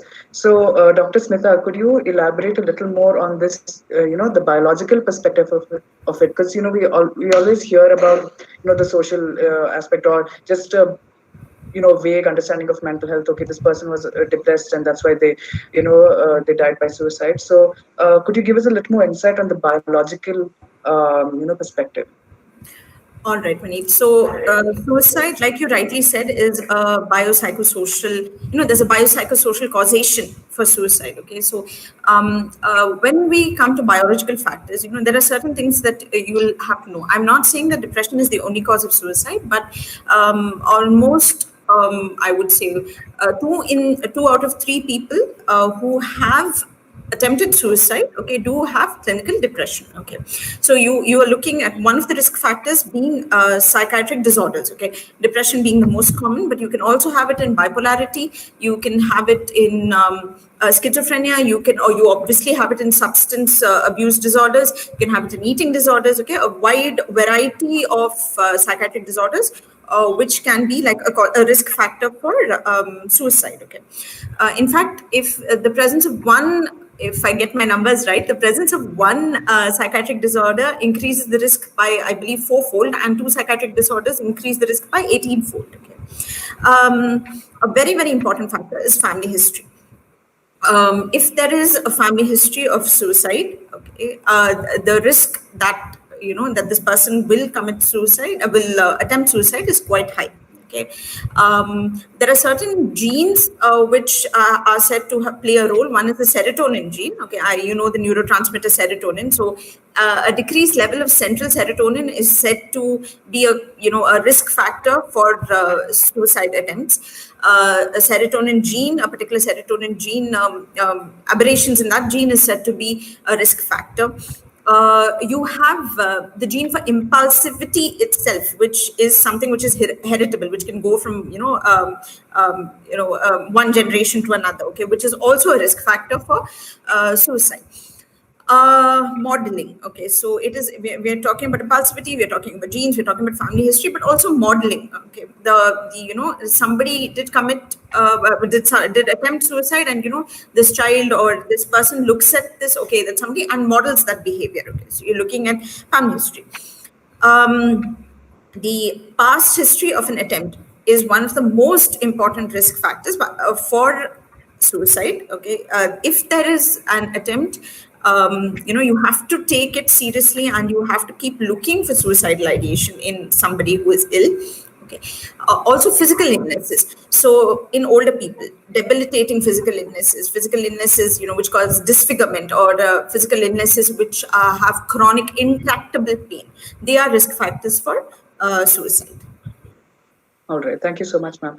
So I just yes, ma'am. Please. Sorry, I just wanted to add in there. I think, ma'am, I think you'll agree with me, but even any form of trauma, whether it's a physical or a sexual abuse, yeah, childhood trauma, especially any sort of sexual abuse, physical abuse, and emotional abuse also are risk factors for suicide. So considering that there are these so many factors that we need to take into account, how difficult is it for you to take these cases on, and what are the difficulties that you face after a therapy session or a consultation has ended? Okay. See. I think I answered most of this in the first question that you had asked me. So one of the issues, okay, like I said, in younger people, it is trying to engage them to involve family members, to have that social support, to involve family members so that they have somebody to keep an eye on them. Okay, even for example, even if you have to admit somebody, we usually need a family member to be along, to have along with the patient when we admit them. Medication is another issue, where we find a lot of resistance, okay, for them to take medication, for them to, realize that this medication will help them. The other factors, Vineet, I think are the ones I covered in the first question. Yeah, ma'am, I was talking more on how does it affect you? Does it take a toll on you? Yeah. Okay, that way. Okay. See, we are trained to be objective. Okay, we are trained to empathize and not sympathize. Okay, having said that, it isn't that we finish seeing a patient and then go home and don't think about that patient. Okay, obviously we are going to think about that patient. Okay, is that patient safe? Is there somebody to take care of that patient? Unfortunately, in the career of a mental health professional, there will be suicides which are inevitable. Okay, and that does affect you. There's something called suicide survivor, which is after a person has died by suicide, the people left back, the family members, okay, they are called the suicide survivors. So there's this sense of loss and guilt and grief, okay. That also applies to mental health professionals who have been seeing this patient, who have been therapists with this patient. So yes, that is one difficult aspect that mental health workers have to deal with. In fact, I feel in India, we do need that support system for suicide survivors, both for the family members as well as for the mental health professionals who are seeing the patients. All Does right, that ma'am. answer your And question? yes, yes, it does. It really does. And what would you like to say on those on that, Mr. Shraddha? So, Vineet, if the question is how do I take it as a therapist, there is a lot of research on something called compassion fatigue. And Right. I think in my 17 years, I would not say I have not gone through it. Over time, when you often have people who, tell you that constantly if you're hearing problems and, sort of healing people, it probably could take a toll on you. Yes, as ma'am was saying before, that we have been trained to be objective, and we have a sense of detachment after our sessions. But having said that, there's over years there could be something called a compassion fatigue, which tends to come out in terms of irritability, distress, anger, and I think you need to understand is what is your capacity. Then you can seek help from supervisors. So we today have ourselves, we have some supervisors over us who we can talk to and address our issues. So I think that is there. There is a lot of mindfulness, yoga, and unwinding in terms of our own mental health. So I think compassion fatigue is not much spoken about in psychology in India, but there's a lot of research stating that it is a very prevalent phenomenon in the field. Yes, ma'am. I read a research paper on compassion Yes. fatigue, and but not on mental health professionals. I think it was more on the teaching aspect of it. But yeah, I do understand how important It is compassion fatigue also is. it's very prevalent among say the first aid, the people who are providing your first aid. And I can definitely say in terms of suicide, I think mental health professions are providing this a first aid. So if you have a attempt of suicide, in an emergency room, a psychologist and a psychiatrist are today called in. So in those terms, you will have to deal with compassion fatigue. All right, ma'am. So moving on, if now let's say now we've already spoken about how, I mean, I think yes, Dr. Smita did mention how the family faces survivor's guilt and things like that. So how would you say that these families who are affected by death by suicide, how do you deal with them? And yeah, how do you deal with them? So I think suicide does not end the pain; it passes it on, and that's very often heard. I think there are certain emotions. So when we are dealing with whether it is a patient who is undergoing depression or a suicide, I mean a relative of somebody who has lost a person, I think we have to deal with the primary emotions of guilt. That I could have done more. There's a lot of self blame, other blame sometimes. There's also a lot of anger. You know that why did the person do this to us, because like we've seen, there's a lot of stigma attached to it. So you have to deal with these emotions, start making them more healthy, because they can get very dysfunctional. You can then yourself undergo a depression. So start dealing with the guilt, with the anger, and start helping the person go back to their functional life. So I All think right, there are ma'am. Thank. primary themes that you're dealing with is anger, self blame, and guilt. Yes, ma'am. Thank you so much. Dr. Smita, now you did mention briefly that uh, disorders relating to drug abuse, they also play a huge role in deaths caused by suicide. So how does drug abuse, affect suicide? And in what ways do these people use drugs as a coping mechanism for, say, for some other,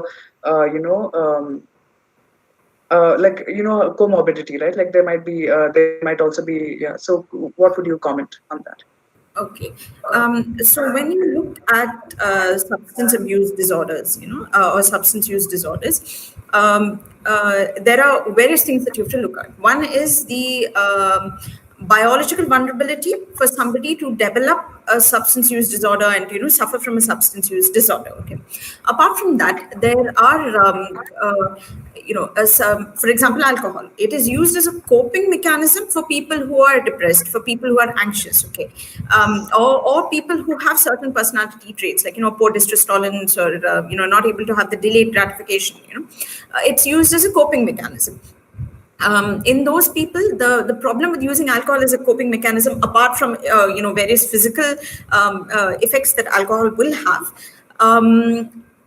using alcohol as a coping mechanism, you tend to lose all other coping skills that you have, or you will not develop coping skills, other coping skills, healthy coping skills. Okay, that is one thing. Secondly, it provides a temporary relief. Okay, for depressed people, it's like a temporary misguided relief. Okay, which they get by using a substance. Okay.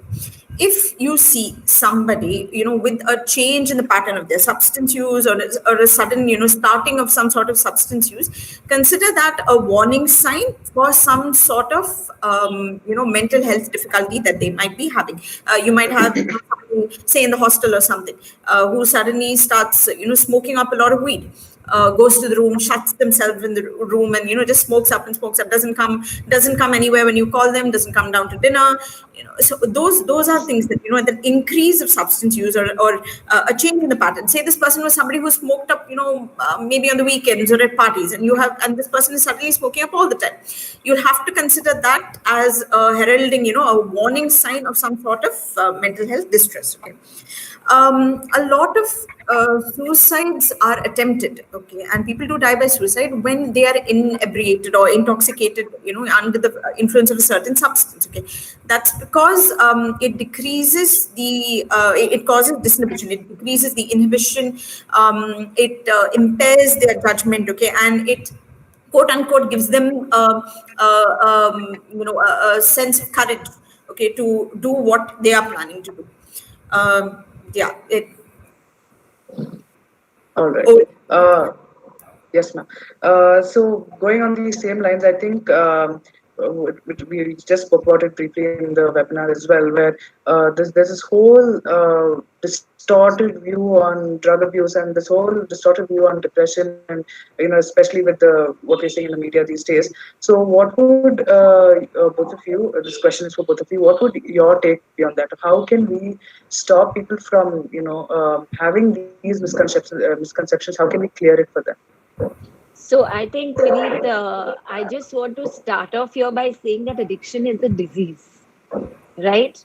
So although it is a lifestyle that people have adapted to right now, I think once you are calling it an addiction, you are saying it is a psychological disease and a dependence, which the person primarily does not have control over and would require external help. Okay, and most people who are dependent on some substance, they don't probably seek help for themselves. They are brought in by their family, whether it is a parent or a spouse. There is a lot of denial of it. So there are stages of pre-contemplation, contemplation, and acceptance eventually of the fact that I'm an addict. But while they are going through there, they can also have a comorbid depression. They can have an eating disorder, like was earlier said. So they could have a underlying mental disorder, and the substance was used as a coping. So I think that's when we start teaching them effective coping mechanisms, whether it is handling their self. A lot of them have conflict, extreme interpersonal conflicts. Their relationships are quite distorted.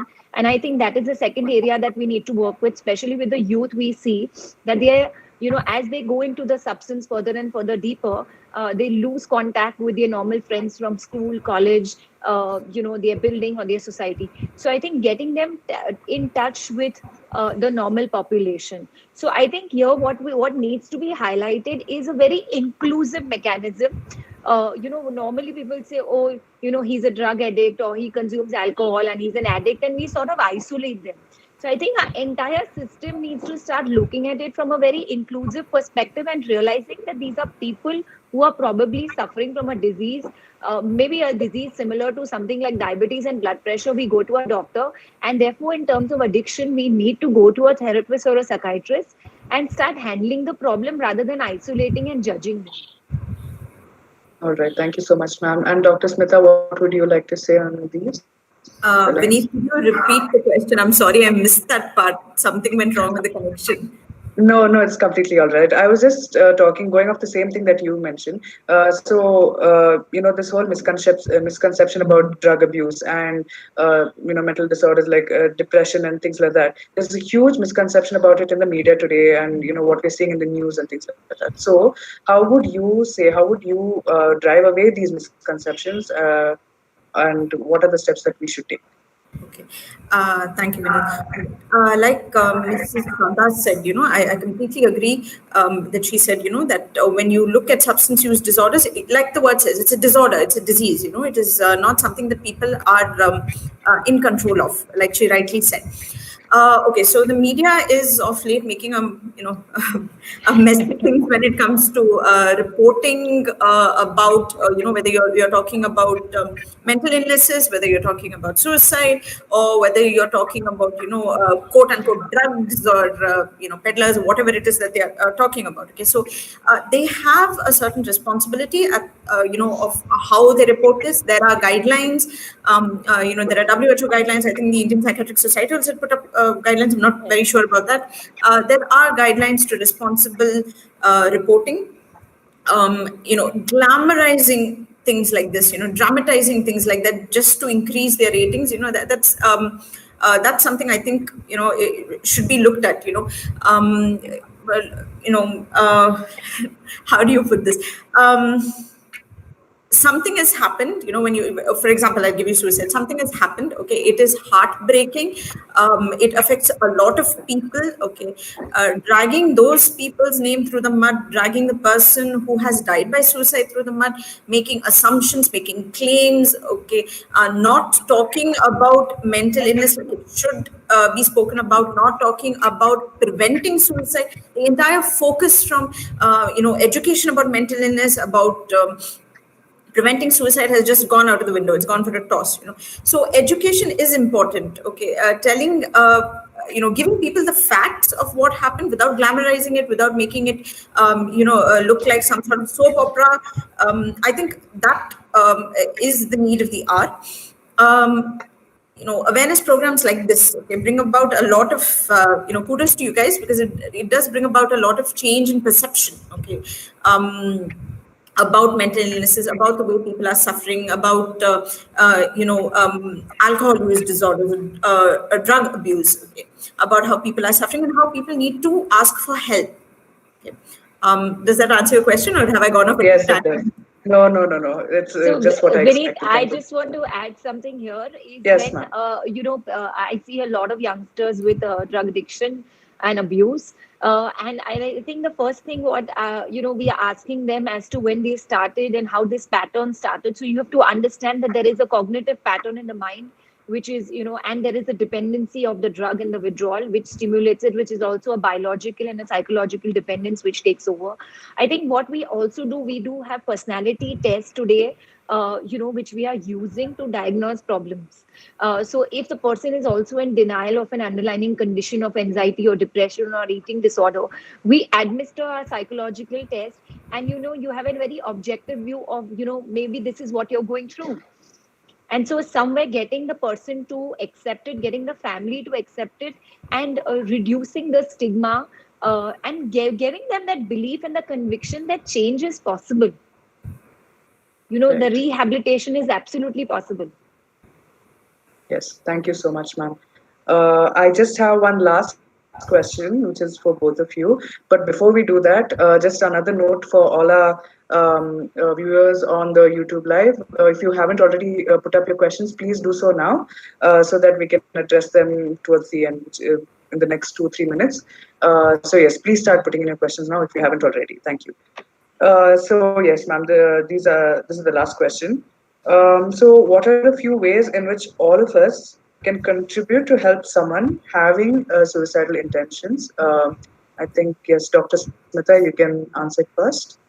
Okay.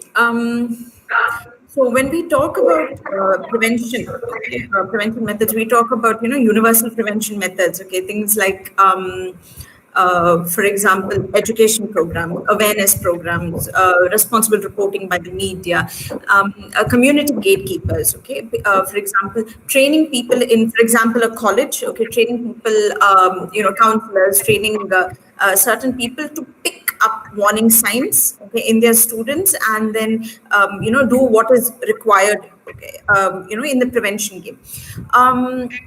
At a personal level, you need to look after one yourself. Okay, you need to make sure that you're both physically fit and emotionally fit. Okay, you need to take care of your mental health, you need to take care of your physical health.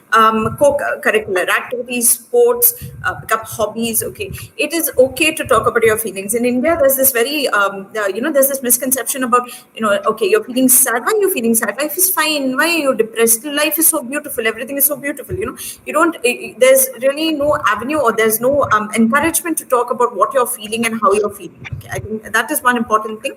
Seek somebody out that you can talk to.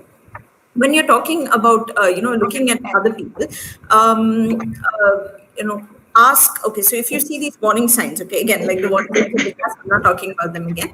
Ask the person, okay, is something bothering you? Is there something that you would like to talk about? Okay, I see that you're looking really down these days. I see that you're not eating. Is there something that you want to talk to me about? Can I help you with something? Okay, sometimes you might have to ask the person directly about suicidal ideas. Okay, so there is this big misconception, a big myth actually, which says that don't ask anybody, don't directly ask about suicidal ideas, because you'll go and plant it in their head. Okay, that is not true. It is a myth. Okay, asking somebody about, do you have these thoughts, when they do something that leads you to think that these thoughts might be there, gives them an avenue to discuss these thoughts which are going on in their head, and therefore reduce their distress. Okay, so ask the person. Okay, ask them how they are, ask them how they are doing. Listen to the person. You need to listen to them non-judgmentally. Okay, you need to listen to them empathetically. You need to actively listen to them, pay attention to what they are saying. Do not dismiss their feelings. Do not not validate their feelings. Do not like I said, say things like, okay, why are you depressed? Life is wonderful. There was a meme, or okay, I don't know the youngster word for it, but there was something which was going on which said, life is so beautiful, why are you depressed? And then somebody said, there is, how do you have asthma? There's so much air all around, or something like that. So, don't give advice, don't be very philosophical, listen to them. Okay, and then you need to refer. So you ask, you listen, and you refer. You refer this person, you encourage them to seek help. Okay, go with them to a psychiatrist or a clinical psychologist or mental health worker, take them along, tell them that it's okay to seek help. There's no shame in it, there's no stigma in it. Yeah, so that's about it. Yes, thank you so much, ma'am. And Ms. Shraddha, what would your tips be? Yeah, so I think one is to understand that psychology is a very, very research science today. We have done enormous research in the way we tend to go into negative patterning, have cognitive distortions, which is your negative thoughts. Many people get stuck in their thoughts, which is why they get, whether you call it a depression or a substance abuse. So these are all patterns which we get stuck in. Anybody of regardless of the age, ethnicity, the social status can go through this. It also depends on the demands you're putting on yourself and the demands of your society. So you constantly aim for perfection. I have a lot of youngsters who say, you know what, I need to achieve this by 25. And so I think in that rat race, and of seeking external validation, constantly appealing to the society, you're somewhere putting so much pressure on yourself, and maybe you're not you don't want to handle it. You're losing yourself, you're getting frustrated, your tolerance levels are going down. So I think we need to understand what is a fine balance between your own desires and meeting the desires of society. I think the COVID-19 pandemic has taught us that even if we don't meet our standards, we can still survive, we can still choose to be happy in our limitations. So I think here we need to increase our frustration tolerance, is what we call it, levels of handling stress. There is going to be distress in life. Adaptation is something that the brain is used to. Again, scientifically, we know that the brain adapts to various situations. We have seen that in the last 6 months. Even in lockdowns, people have adapted fairly well. Some people have not adapted well because we did not have the skills. So I think problem solving skills are necessary. Vineet, I don't think when I was in school I had an emotional vocabulary, and I think kids really lack that. So I think from the very beginning, I have started teaching my kids that it's okay to be hurt, okay to be angry, and if you're angry, it is okay to be assertive and say no.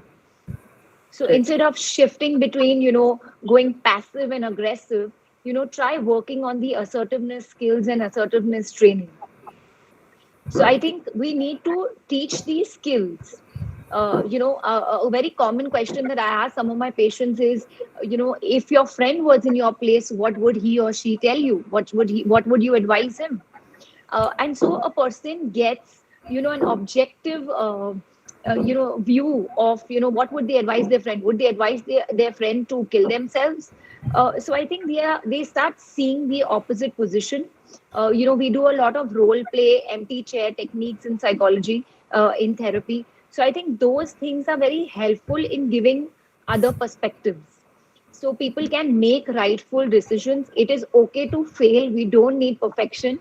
So I think, handling and understanding that yes, there is going to be sadness and disappointment in life, and it is okay. Vineet, if I may add, Yes, ma'am. Yes, like Mrs. Shraddha said, I think it is, coping skills, resilience skills, problem solving skills are extremely important. Okay. And they are something which seems to be, a lot of people have difficulties in those areas. I spoke about universal prevention in the beginning. I do believe that, including skill training programs in school, okay, at a young age, for children will really help in the long run, as well as for young parents, parents who have, who are planning to start a family or even planning to get married, teaching them coping skills so they can also teach their children, okay. But like what was said in the webinar, this training needs to come from somebody who's trained themselves. It's just not something that you can, take out of a hat and just talk, from thin air. It needs to come from good training. But I think, yes, programs like this, which do focus on coping skills and resilience skills, is extremely important, in like a universal prevention for suicide kind of picture. all right. Thank you so much, ma'am. Those are it from my side. We'll now move on to the Q&A session. I think there are a few questions. I think we can get through them quickly. So the first question is, there are many testimonies where people have mentioned that they come from good families with good educational background and that they are very successful, hence they don't have a reason to feel suicidal. What are your thoughts on that? Either of you can answer it. I think if Dr. Smitha, you would like to go first? Okay. So if suicide is okay, see, it doesn't pick a particular person. Okay, just because you're successful, or just because you're from a good family, or just because what was the other thing, rich or whatever. It doesn't protect you from suicide. It doesn't protect you from mental illness. It does not protect you from depression. It doesn't protect you from bipolarity. It protects you from these things as much as it would protect you from, say, cancer or asthma or heart attack. Okay, so we are talking about disorders. We are talking about illnesses. Okay, nobody is immune to suicide. Yes, and Mrs. Shraddha, would you have anything to add to that? I think Vineet, I think early in the morning I had a thought that as the media has been reporting, is there a single cause to suicide if I can attribute? And I think that's when I realized that, when, we hear about suicide, often and most often enough, there is no single cause of that death.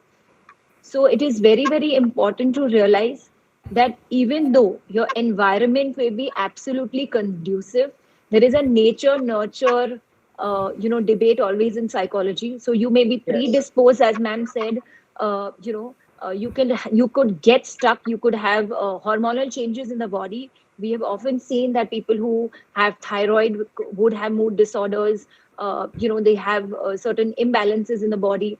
So you could get stuck with a negative, distorted pattern at any stage of your life. And especially when you're looking at youngsters moving into colleges and seeking validations and putting pressure on terms of their career, I think this is it's becoming a constant pattern today that we want to seek pleasure at all times. And I keep telling patients that maybe happiness is not a destination, it is just your journey. You are going to have ups and downs, and it is okay. Yes, true. Thank you so much for answering that. The second question is, what are your thoughts on high functioning individuals who are very good at masking their ideations and depressive symptoms? How do you identify warning signs in such individuals? Mrs. Shraddha, if you could go first. So I think I have seen quite a few high functioning individuals who have reached out in the COVID pandemic. And one of the earlier signs which you will see is a lack of sleep, which is, the insomnia is reported. Now, when we are talking about insomnia, it is difficulty falling asleep, or they may wake up in the middle of the night. The eating habits are disturbed. They constantly have ruminating thoughts. A lot of people have complained about procrastinating, so they have various targets left, they have a list, but they are unable to pursue them. There is a lot of anxiety reported in these patients as well. So their tolerance to distress is going down, to frustration is going down, irritability, fatigue, anger, troubled relationships, and passivity. So they often go into extremes, and all or nothing thinking, where they are extremely shutting down into their work, constantly working, or they are just lashing out on employees and their family members. So I think these are some of the telling signs. All right. And Dr. Smita? In addition to what Mr. Shraddha said, there is a lot of intellectualization and rationalization when it comes to high functioning people. That this, what I'm feeling is because of this, or what I'm feeling is because of that. Or I've read about depression, and I know that there are these neurotransmitters, and you have serotonin, and you have dopamine, and this is what happens, and you have the the prefrontal cortex, or whatever it is. There's a lot of intellectualization, when it comes to that kind of sometimes presence as a challenge when it comes to treating people with high functioning, people who are high functioning who suffer from depression. All right. Thank you so much, ma'am. This question is from Grishma. So she asks, what do you think about child psychology and tendency of suicide in children? There was a news a month ago that some children committed suicide in their own rooms. How does one prevent this?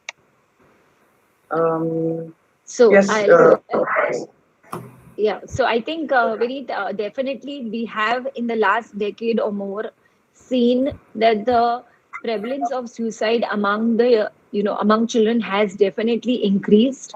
I see some youngsters, and they definitely are able to express their emotions, unlike most people feel that they are not able to express. But in therapy sessions, we do something called play therapy with them. We also have psychometric tests, which we check for depression, anxiety symptoms, and their coping mechanism. So they are reporting, getting distressed with extreme pressure of, studies or balancing, doing these classes and juggling between everything. So yes, the rates have gone up.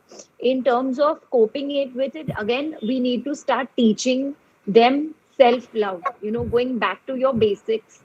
I think we have all heard about Maslow and his basic needs of, physiological needs, needs of safety, security, needs of belongingness. So I think we need to start, especially the children, is start making them feel safe and secure, and the safety and security often comes from the family and from their peers. So like ma'am had earlier said, there's a lot of modeling, there is with children, there's a lot of reinforcement in terms of rewards. So a lot of cognitive behavioral therapy works very well as well. All right. And Dr. Smita, what would you say? In addition, I just wanted to say something about the way children present when you have children with certain emotional or behavioral problems. So, I think a depressed child will not present your typical symptoms of depression. The typical low mood and the typical anhedonia and things like that. You might have a child who's irritable all the time. Really cranky, or always picking fights, and you have a child who's not really doing well at studies. A child with a lot of temper tantrums, fighting back. You have conduct symptoms in children which you would not expect from a depressed adult. But those are the kind of symptoms that you see in children. There are many parents who come in saying that, okay, my child is driving me crazy because he's getting into fights in school, he's not completing his homework. And when you really sit down with the child and look at the child's cognition, you do get depressive symptoms. So remember that children can present with a lot of behavioral difficulties and a lot of school work issues. All right. Okay. Thank you so much. Sorry, one more thing. Sorry. Yes. Any talk of suicide from anybody should be taken seriously, but especially from a child. Any talk of suicide. For some children, they will not have the cognitive ability to say, okay, I am going to kill myself. They might not even know. But things like I might go to heaven, or I might go visit, like say their grandparents are deceased. I might go visit granny or grandpa or things like that. Those are things that you will you have to pick up. Parents will have to learn how to pick up. Teachers will have to learn how to pick up and take it as signs that you need to get help for this child. All right. Thank you so much, ma'am. That's really very insightful. What both of you said was really very insightful. Thank you for that. We'll move on to the next question now. What are your thoughts on the dilemma of maintaining confidentiality but having the necessity to report suicidal ideations and self-harm behavior? I think Dr. Smita, you can go first. Okay. So, see, confidentiality is important, but there are certain times where you can break confidentiality. Harm to self and harm to others is one of these. So what I tend to do during my sessions is I tell them that, see, whatever you tell me is going to be confidential. It's just going to be between me and you, or if I have a postgraduate with me at that point, between me, you, and my postgraduate. But if it has to do with you hurting yourself or harming yourself in any way, or if there is a risk to somebody else, I will have to inform your family members. Most of the time it works. So yes, it is difficult, and it is, like I said, it's especially difficult when this person has been referred from a particular institution. Okay, say a college has referred a student, okay, and they really want to know what's happening, where do you draw the line there? So what I tend to do personally is inform the family members, inform the parents, okay, rather than just informing the institution, because I don't think that would be fair on the child then. All right. And Mr. Shraddha, how do you? So I think confidentiality, as ma'am rightly said, and I said earlier, is utmost important. We also have suicide contracts. So while the patient is in therapy, the patient consents of not attempting for any self-harm. But in case there is a self-harm, like we are saying, so in terms of if I'm assessing the rate of self-harm, because I'm seeing the patient much more often than what a psychiatrist is seeing. So in terms of therapy, we are probably seeing the patient once a week. We sort of do rope in the psychiatrist. We alarm the psychiatrist and get them to sort of review the medication again. I think that is one of the first steps that we do. And through that also, we sort of signal the family that, please, try to be careful in terms of the physical safety of the person, or like I said earlier, is the inpatient this thing. But having said that, we have very few inpatient centers in the country, and I think that is very, very essential right now. It's difficult for us to admit depressed patients in normal hospitals. Yes, that's quite understandable. I think we're running out of time, so we'll try finishing 2 questions, if not just one. This is a question from Sai Manasa. So they ask, seeking help is really costly these days. Don't you think that the financial pressure and mental stress increases even more people who can't afford it? So I think I'll just give a quick answer to that. Yes, I do agree that especially therapy is extremely expensive right now. It can take a toll. But there is also understand that we have something called single session therapy that we have trained in today. So therapy does not have to always be for 6 months or 4 months. You can have single sessions to address your issues. Also, through the pandemic, I can vouch that we have started numerous helplines across the country where we are giving therapy for free. All right. Yes, that's really important. And yes, Dr. Smita. See, I have worked in a government setup, and right now I'm working in a private hospital setup. A government setup, it doesn't cost much for people to come and seek help. The problem being the numbers. Okay, so the number of patients we see per day, say you're seeing 40, 50 patients, it is very difficult to sit and, even something as simple as supportive psychotherapy, to start off, that is very difficult in that case, okay. Even in a private hospital, you have a large number of people coming in. The time required for therapy becomes difficult. We do hope that the government itself takes an initiative to increase the number of therapists, the number of clinical psychologists, the number of mental health workers, at various levels of administration, which will, help us reach out to different people at a much less expense than what is there right now. During the pandemic, okay, things, you like we have this online webinar or online panel discussion. There are ways to get to mental health professionals, through this. But then again, how many people do have the facility to, have a Google Meet? How many farmers, how many, people from lower socioeconomic states? So it is a difficult area. I have to agree with that. Yes. Thank you, ma'am. With that, I think we've run out of time. Apologies to all the people whose questions we couldn't answer. We'll try to get them at a different webinar at some other time or something like that. Thank you, ma'am, Dr. Smita, and thank you, Mr. Shraddha. If you have any closing statements before we wind up, please go ahead and make them now. Dr. Smita? Yeah, I think the important thing to remember here is, those three words that I said, ask, listen, refer. Anybody, suicide is preventable. Okay, it doesn't require mental health professional to, identify somebody who is going through, some sort of mental distress or difficulty. Okay, each and every one of you can do that. I think that is one take-home message that I want you guys to take from this panel discussion. Thank you so much, ma'am. And Mrs. Shraddha. So, Vineet, I just want to end by saying that obstacles are inevitable, failures are inevitable, and they are going to be like speed breakers on the road. They are going to cause a break to our growth. But I think what we need to achieve, we need to start reflecting on is that in the past, we have crossed the bridges, we have come successful, and maybe not successful, but we've learned from our failures. So I think this is depression has to be seen, or any sort of mental illness has to be seen as an obstacle on the road and the journey of life. And you need a few scoping skills, you need a few strategies, which is what therapists are empowering you with, educating with you. And I think from there on, your journey will continue. All right. Once again, both so much. I request Sublakshmi, member of our team, to kindly give the vote of thanks. Hi. Thank you, Vineet.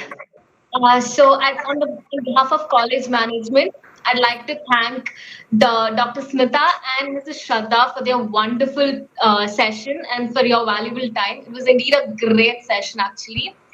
And I would also like to take this opportunity to thank our college management for giving us, for supporting us in every possible way.